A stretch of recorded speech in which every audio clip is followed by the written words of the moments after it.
I see a lot of young men asking about how to have conversations, how to go beyond small talk, what should you say or ask about, etc. These were questions that were on my mind often up until my late 22nd. I was shy and anxious in any social situation. In fact, in my late 22nd I realized I had never initiated a conversation with someone new. In other words, I had always waited for the other to approach me. This made me feel terrible. But I was at a point in my life where instead of trying to punish myself, I decided to do something about it. I had to learn how to approach strangers, have initiative, and maintain a conversation. So, if you are in a similar situation, you are probably asking where to start. You start with the basics and then you break the problem into small enough steps that you can manage. I was really bad when I started. I could only say hi, so I began by adding "How are you?" At that time, I was never the first to ask this question. I would wait for someone else to ask me and I would say "Good. What about you?" For that reason, I started by developing initiative and being the first to ask "How are you?" For weeks I practiced "Hi. How are you?" until I hit another wall. That was not taking me anywhere. I didn't know what to say after that, and I felt something was missing. What I was missing was a genuine, authentic connection. You might feel there is a need inside you that you name as a need for talking or a need to have a conversation. But it is really a need for connection, a deep, authentic, truthful connection. So how can we go about having such a connection? We need to ask better questions, share things about ourselves, and change our attitude. Let's start with better questions. I defined a rule for myself: get beyond small talk using a maximum of 2 questions. So after the "How are you?" I started trying to only use 2 questions to get to something meaningful. The attitude you need to embody is a genuine curiosity for other people. It's all about discovering what makes the other person tick. Stay away from just interviewing the other person or just discovering facts about someone. Try to discover the emotional involvement of the other with the thing you are asking about. I will give a few examples. Question 1. What are you studying? This is discovering a fact. Question 2. Are you enjoying it so far? This is discovering how the person feels about it. Another example. Question 1. What do you do in your spare time? Again, a fact. Answer 1. I like listening to music. Here the temptation is asking more facts like what sort of music, and do you like this or that, which are valid questions, but try to use a different approach. Question 2. What is it about music that resonates deeply with you? Or, why is music so important for you? Pay attention to the alternatives. Can you see the difference between the interview approach and the genuine interest approach? Now, even using this approach, there is the risk that you might turn it into an interview. Yes, you start asking better questions, so it is a better interview, but there is something missing: your own openness. So far, you are just asking, you are just taking. This causes the other person to not feel comfortable and might not want to show more, might not want to go deeper. The other person might find it difficult to trust you. So, what do you need to do? You need to start giving, you need to open up. If you are talking with someone that is good at having conversations, they will ask you questions too, so you need to show openness and willingness to go deep. If not, you need to be the one sharing even if you are not asked to. Example. Question 1. What do you do in your spare time? Answer 1. I like listening to music. Share 1. I love music too. I listen to rock and jazz. Music has always been part of my life. I like to feel the energy of music. It's like there is always a song that could be the soundtrack for a situation in our life. Music helps me connect and understand my emotions better. You see, there is no limit to how deep you can go. It's up to you. The difference is that with this approach you are starting to dictate the pace. You are controlling how deep the conversation goes, and therefore how deep the connection is. Now you might think that you need to slow it down. If so, slow it down.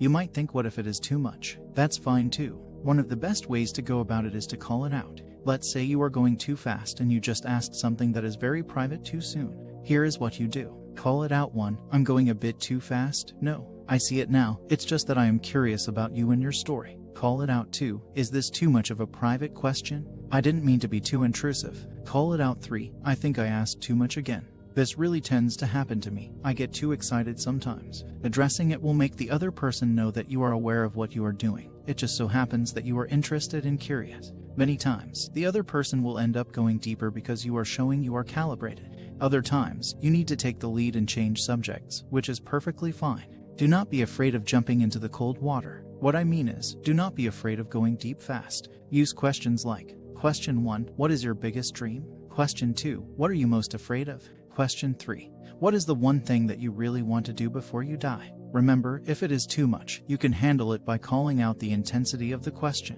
Do not worry, do your best to relax as much as possible, and more importantly, be ready to answer these questions yourself. How to keep a conversation going. You need to understand that to keep a conversation going, you need to be a good listener. That word is thrown around a lot, but what I mean by a good listener is not that you just sit there and listen to whatever anyone has to say, but what you need to do is really listen.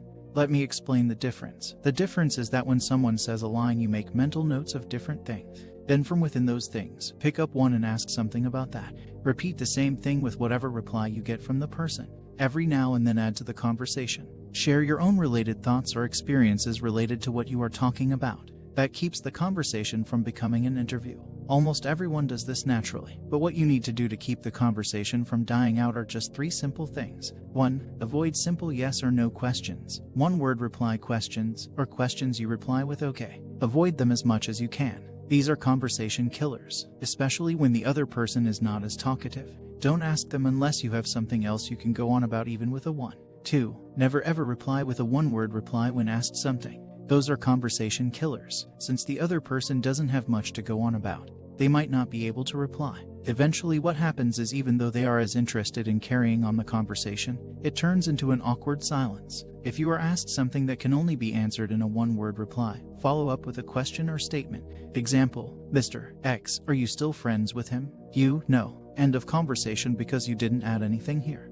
Mr. X, are you still friends with him? You, no. We fell out of touch when we started different colleges. I went to some place and he went somewhere else. Facebook is where we mainly keep in touch. I heard he got married recently. You added something to the conversation and bam, you have something new to talk about. Like you know who else got married. Remember those mental notes that I was talking about? Those are the most important tool for keeping any conversation alive. If nothing else, listen to this. When a person says something, you have to pick up on the important phrases that they mention.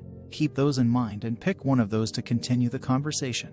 Do not forget the other points that the person mentions. These are your go-back to points when you don't have a conversation flowing with your previous point. So, for example, if someone mentions they went to college in a different state, you now have 2 things that you can take your conversation forward on. 1, that they lived in that state, and the second, that they went to college. Say, you pick up on the state, you can talk about what it was like living in that state, if the person worked there, or how did they handle their finances without work, etc. 5 minutes into this conversation, where you are still picking up more phrases the entire time, you find that you are approaching that awkward silence phrase. We all can tell if it is coming in, even though if you start to follow this, you'll probably avoid this phase for a long time. When you are about to get to that phase, look at your list. You now know that this person went to college in a state, worked for a bit, managed mostly on his parents' money. All the things you haven't talked about. Ask him, which subjects did he take? Were the professors any good? What was the craziest thing that he did in college? Where did he work? What was it working like over there? You'll start a completely different thread of that conversation. Add a few of your own thoughts or opinions or occasional jokes into the mix. Tell them where you lived all your life, how it was like growing up there, etc. Don't make the conversation about yourself too much. Concentrate on the other person.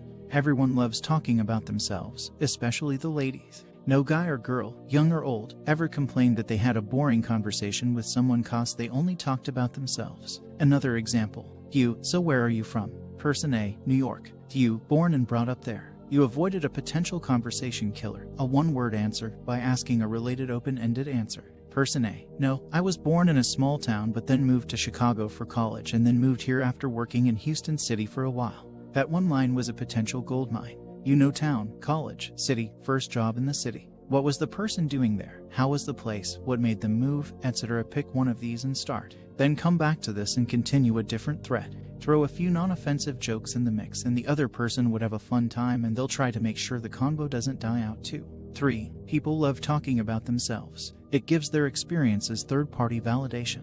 It puts them back in the good times mode or reduces their stress. End result is always the same. The person would want to talk to you more. Fake enthusiasm and wanting to hear the other person. If the other person senses that you are interested in knowing about something, they'll talk more. If they sense you are just asking for the sake of asking, they are going to stop talking. Body language and expressions. Read up on body language and figure out how to show interest. Things like slightly lean in, smiling and nodding occasionally. Laugh with the other person as hard as they are laughing, even if you didn't find the joke as funny as the storyteller. Always remember, sometimes it is okay not to say anything. There is the awkward silence, and then there is the perfectly acceptable, sometimes short, sometimes long, non-awkward silence, which is like a break you both would need in between conversation. For example, if you are both traveling in a car for say 4 - 5 hours, it can be okay to just take a few minutes every now and then and observe the view around you. Point something interesting out and you can continue the conversation. This is amazingly effective in one-on-one conversations, but a variation can be applied when talking to a group of people. You need to be able to dial it back a notch by asking questions, and you need to get better at keeping track of different things that different people are talking about. When finding out similarities between two things that two people said, point it out with a joke or question and say something like, Person A: so after that, I lived in life for about 2 years. Person B: I went to college at UCLA. You: oh, you went to UCLA. Is that how you two met? While person A was living in La and you went to college there. By the way, you cannot have a script for a conversation with anyone. You can start every other conversation with a few selected lines, and you can try to steer the conversation in a direction, but you cannot have the exact same conversation with everyone because no two people would reply with the exact same thing every time. The very last thing I need to mention, it's the secret to a good conversation: silence. Know when to talk and when to stay in silence. Listen well and develop the ability to stay in silence even when the other is not talking.